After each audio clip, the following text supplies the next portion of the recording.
story of a boy and his dream. But more than that, it is the story of an American boy in a dream that is truly American. Where you going, black boy? Black boy, we're the welcoming committee. You'd better get out of here. No, Jackie. Go on, it just makes it tough for him. Lovecraft Country is ambitious, above all, which can be seen in the race against the sun in Episode 1 and the grand CGI destruction of Episode 2. Based on the 2016 novel of the same name by Matt Ruff, the show blends racial injustice with supernatural horror in a way that's familiar to fans of Jordan Peele's work. He's an executive producer on the show, FYI. The first minutes of Episode 1 are what Richard Newby from The Hollywood Reporter describes as an incredibly surreal start to the series. Fantastic, bizarre, incongruous images drawn from H.G. Wells' War of Worlds, Edgar Rice Burroughs' A Princess of Mars, and of course, H.P. Lovecraft, mimic the irrational disorder of the unconscious mind, which follows given we are inside a dream. The main character, Tick, much like the series developer Misha Green, is obsessed with science fiction novels. His subconscious is a vivid mixture of made-up monsters and the very real horrors of the Korean War. Green, who previously served as showrunner for the WGN series Underground, had high hopes for the project. In an interview with The Hollywood Reporter, Green says, "We're going to every single pulp genre you can go to, and then we're going to the moon and back." She compiled a syllabus for every episode and made a point to include Easter eggs for vigilant viewers to find, with homages to The Shining, the Amityville Horror, and more. The first season used over 162 sets, and some of the same VFX houses and makeup special effects teams as Star Wars. J.J. Abrams is also an executive producer, FYI.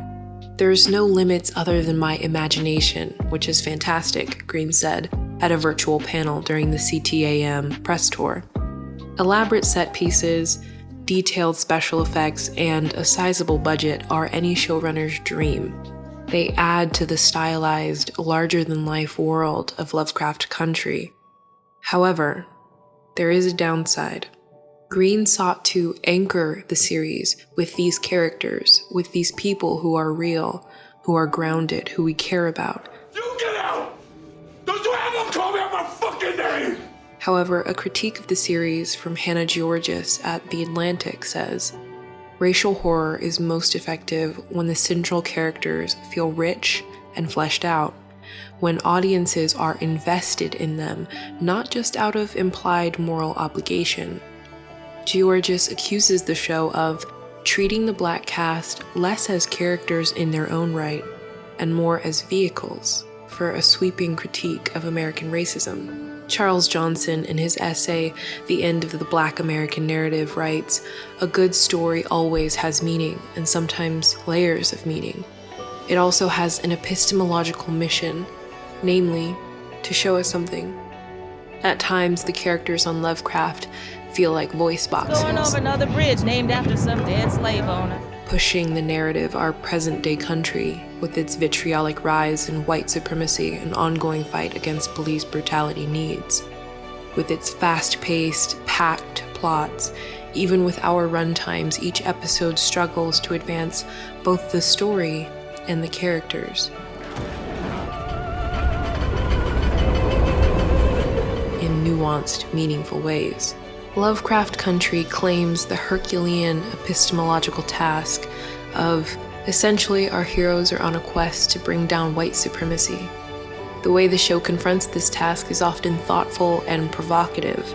A 10-minute-long sequence in the first episode overlays a recording of James Baldwin from his debate at Cambridge University in 1965 on the American Dream and American Negro, over a montage of Tick, Letitia, and Uncle George traveling a segregated United States. I find myself, not for the first time, the position of a kind of Jeremiah.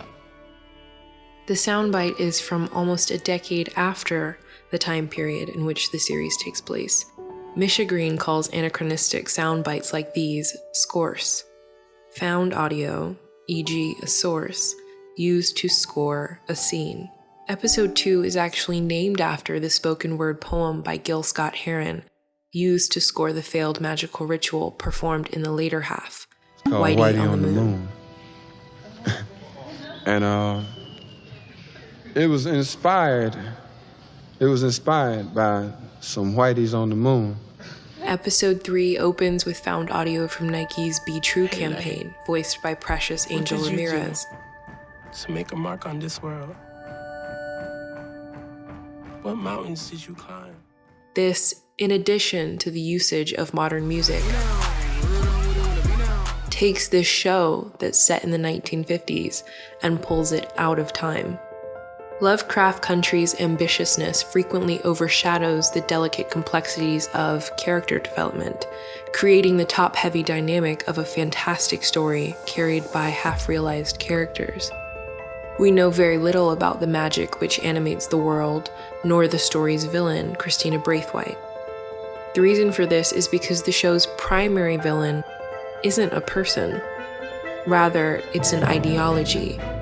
The monsters, while frightening, pale in comparison to the centuries-old, deeply ingrained racism plaguing America. As the show settles down into its middle stretch, certain characters have begun to acquire layers. Ruby, played by Wunmi Masaku, in episode 5 Strange Case, and Hippolyta, played by Ingenue Ellis, in episode 7 I Am, are key examples of the actors using the material they've been given to add much needed depth.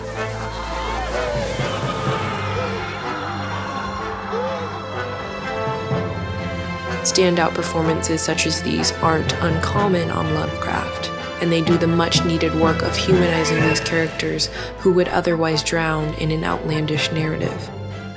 Matt Ruff's novel, much like an anthology, was a collection of 8 self-contained stories, which may contribute to the series' disjointedness. Angelica Jade Bastian, a critic from Vulture, characterized the series as overwrought, which is a direct result of the show's ambitiousness.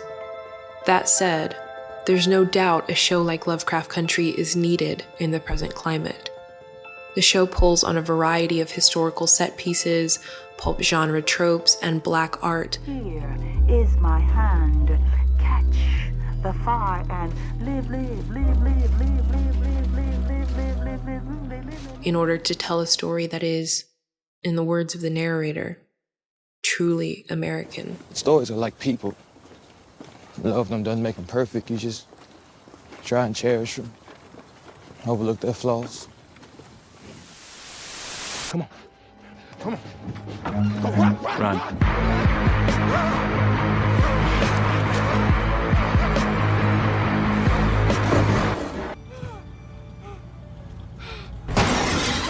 What you doing out here with all this double cheeked up on a Thursday afternoon? Hella sun is still out. That's strange. You're working before. I'm not superstitious, but I am a little stitious. I saved a life.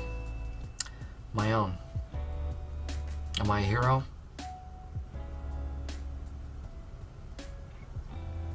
I really can't say, but yes. Magic is ours now.